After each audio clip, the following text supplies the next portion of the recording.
The Deer and the Tiger. காட்டுக்குள்ள ஒரு அழகான மானும் அதுக்கு அழகான 2 குட்டிங்களும் வாழ்ந்துட்டு இருந்தாங்க. ஒரு நாள் மானும் அதோட 2 குட்டிங்களும் சாப்பிட்டுட்டு இருந்தாங்க. சாப்பிட்டுக்கிட்டே மானும் அதோட 2 குட்டிங்களும் அப்படியே காட்டை நோக்கி நடந்து போயிட்டு இருக்காங்க.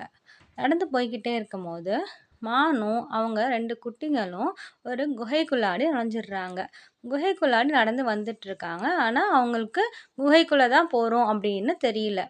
திடீர்னு குகைக்கு வெளியே இருந்து ஒரு புலி வந்துட்டுருக்கு. அதுவும் அது புலி சத்தம் போட்டுட்டே இருக்கு வெளியே நின்று. இதெல்லாம் கேட்டுட்டு உள்ளே இருந்த மானும் அதோட 2 குட்டிங்களும் பயப்பட்டுட்டு என்ன பண்ணுறதுன்னு மானு யோசிச்சுட்டே இருந்துச்சு. வெளியே இருந்து புலி ஐயோ உள்ளே நம்ம குகைக்குள்ளே யாரோ இருக்காங்க போல இருக்கே, யாரு அப்படின்னு பார்க்குது.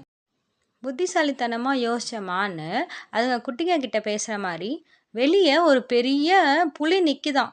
அதை நான் உங்களுக்கு இன்னைக்கு வேட்டையாடி உங்களுக்கு இன்னைக்கு நைட்டு இரவு உணவாக உங்களுக்கு தரேன், அதெல்லாம் சாப்பிட்டுட்டு நீங்கள் தெம்பாக தூங்குங்க அப்படின்னு சொல்லி மான் குட்டிங்க கிட்ட சத்தமாக சொல்லுது, வேற விலங்குகளோட சத்தம் மாதிரி.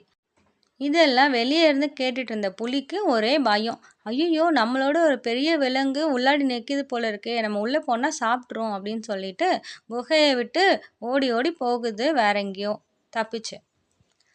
உடனே மானும் அதோட குட்டிங்களும் அந்த குகையை விட்டு வெளியே சந்தோஷமாக அவங்க இடத்தை நோக்கி போகிறாங்க.